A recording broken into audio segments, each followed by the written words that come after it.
இதுக்கப்புறம் கடவுள் மேல உங்களுக்கு சந்தேகம் வராது. கடவுள் கிட்ட ஒரு குறிப்பிட்ட பொருள் எனக்கு வேணும்னு கேட்கறத முதல்ல ஸ்டாப் பண்ணுங்க. அதுக்கு பதிலா எனக்கு எது பெஸ்ட்ன்னு நீங்க நினைக்கிறீங்களோ அதை அள்ளி கொடுங்க கடவுள்னு கேட்டு பாருங்க. உங்களை சுத்தி ஒரு பெரிய மேஜிக் நடக்கிறதே நீங்க பாப்பீங்க.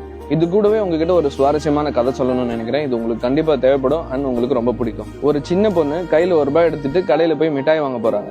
கடைக்காரர்கிட்ட ₹1 கொடுத்துட்டு மிட்டாய் கேட்கும் போது கடைக்காரர் உனக்கு பிடிச்ச மிட்டாய் எடுத்துக்குமான்னு சொல்றாங்க. ஆனா அந்த பொண்ணு நீங்க தான் எனக்கு மிட்டாய் எடுத்து கொடுக்கணும்னு சொல்லி கடைக்காரங்கிட்ட பிடிவாதமா கேக்குது. அவரும் வேற வழியே இல்லாம ஒரு கையில மிட்டாய் எடுத்து ஒரு கவர்ல போட்டு கொடுத்துட்டு அந்த பொண்ணு போகும்போது, ஏமா உனக்கு பிடிச்ச மிட்டாயை நீயே எடுத்துருக்கலாம்ல, எதுக்காக என்ன எடுக்க சொன்னேன்னு கேட்டிருக்காரு.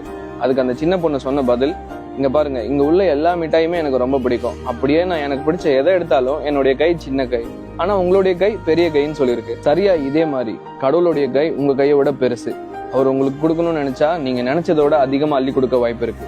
இந்த பிரபஞ்சமோ இல்ல கடவுளோ ஏதாவது ஒன்ன நம்பி உங்களுக்கு பிடிச்ச வேலையை மனசார செய்யுங்க. அப்படி செஞ்சா உங்களுக்கு கடவுள் அள்ளி கொடுப்பாருன்றது எல்லாருக்கும் ஷேர் பண்ணி சொல்லிட்டு நம்ம பேஜை ஃபாலோ பண்ணிருங்க.